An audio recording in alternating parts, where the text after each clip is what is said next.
What's up, guys? Thanks for tuning in today. Another episode of CartSmart TV.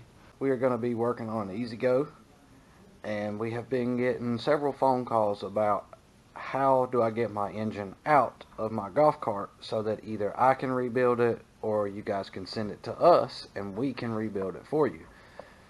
And that's another thing here is that now's the time to get those things out and get them sent to us if you would like for us to rebuild them, get them refreshed, ready to go for the springtime. And we are building engines like crazy, trying to get everybody going. And this is the time right now to send us your engine to have it done before the spring gets here.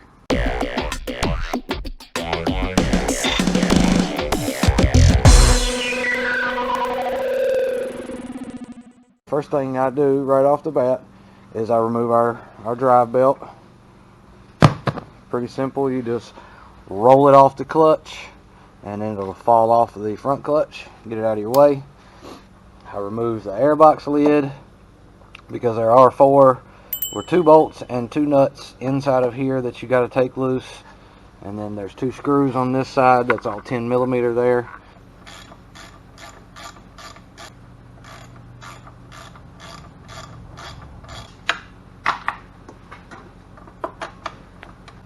Alright guys, so once you get all your bolts and screws off of the airbox, it just simply pulls out of the way like that.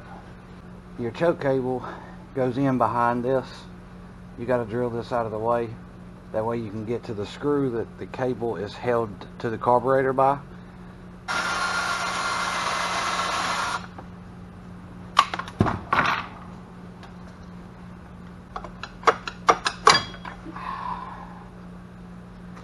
That's that piece there that you got to remove out of your way. You can put it back. It is not necessary to put back. You have to pop the throttle linkage off of the carburetor as well, so that way you can move the choke cable and all of that to the side out of your way like this. Now get your fuel lines off of the carburetor. Starter generator is pretty much in your way at that point, but you see I slipped that out the way, the carburetor out of the way.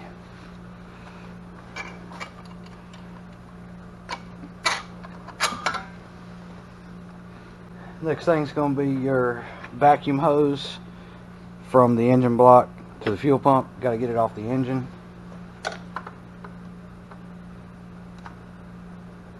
Same kind of just normal hose clamps. And there you have both vacuum line and the fuel line, supply line. Just tuck them out of your way somewhere. Our next thing is going to be undoing the wiring harness off of the coil. Sometimes they put a zip tie on your coil bracket here. You got to cut that zip tie so that your wiring harness will not be in your way. And then you'll have your pulsar coil plug. You just unplug it from the engine as well. Lay your wiring harness off to the side so it's not in your way. Now for the headache of it all, and that's going to be your exhaust. Your muffler is hooked up with two 12mm bolts to the manifold where the flange of the muffler is, and then off to the side there's a support bracket that's also bolted to the exhaust manifold. I would suggest spraying some PB Blaster or something and letting it sit for a while because they are likely to break. So keep that in mind. Oh, we got lucky on the first one.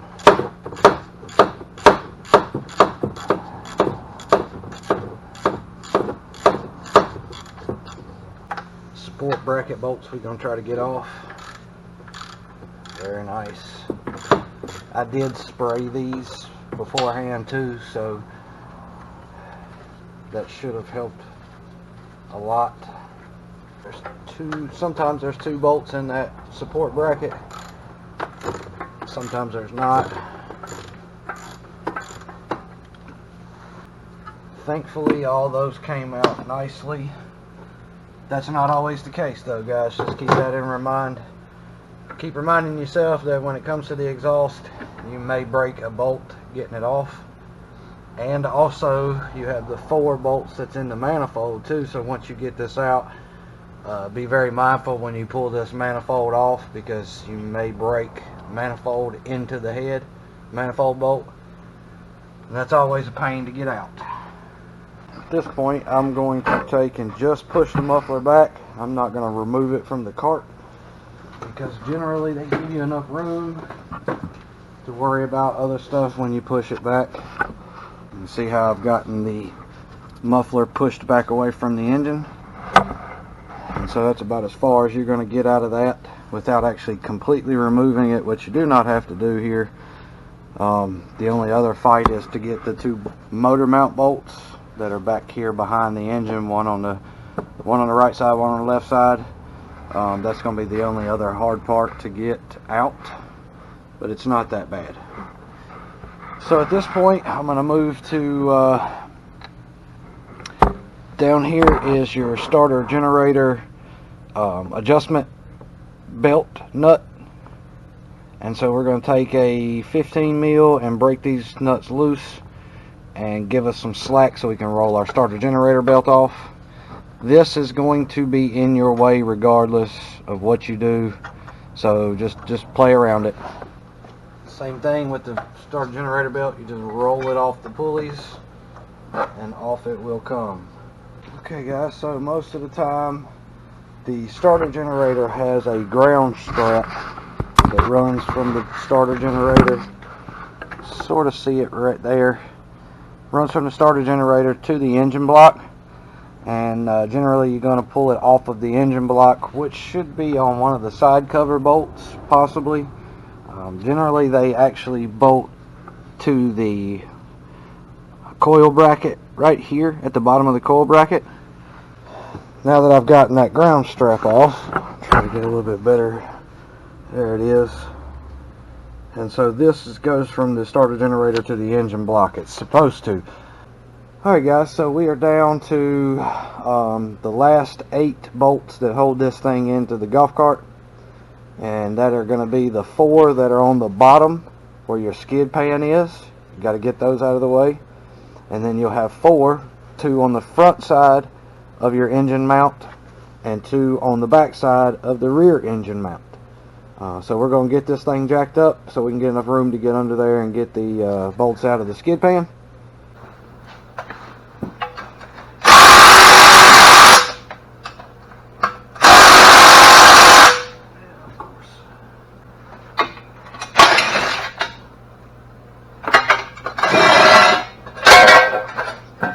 You want to try and get this cart up as high as possible because you need as much room underneath there so you can get your tools underneath there.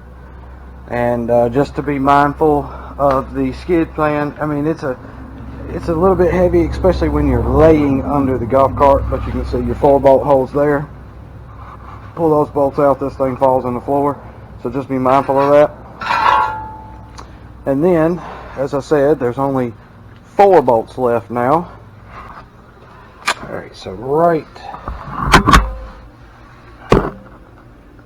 there is a bolt, and then also on the other side there is the other one. Those are the 2 you got to get out of the back. There you can see the shadow of that first bolt, and then the second bolt is just there, barely, there it is. So once you get this bolt right here out and the one on the other side, 16 millimeter is what they are, move to the back side and do the same thing on the back side. And then that motor is ready to pick up and get out of there. Mind you, these are very heavy, 65-70 pounds, because it still has all its fluids in it. And the clutch on it as well, that's at least 10 pounds by itself. So be very mindful when you're pulling these things out not to blow your back out. Sometimes I can get a ratchet for the back side back here. There is enough room sometimes. Not all the time, but in this case I believe there's going to be plenty of room. Alright, there's one. That's what they'll look like. 16 millimeter, like I said. It is tight. on this back right side bolt. Alright, there's the second back one there. Now we move to the front. The one to the right side of the golf cart is quite easier to get out. You can generally just reach down here and get this one. And then there you have the two front mount bolts. This engine is ready to be pulled out.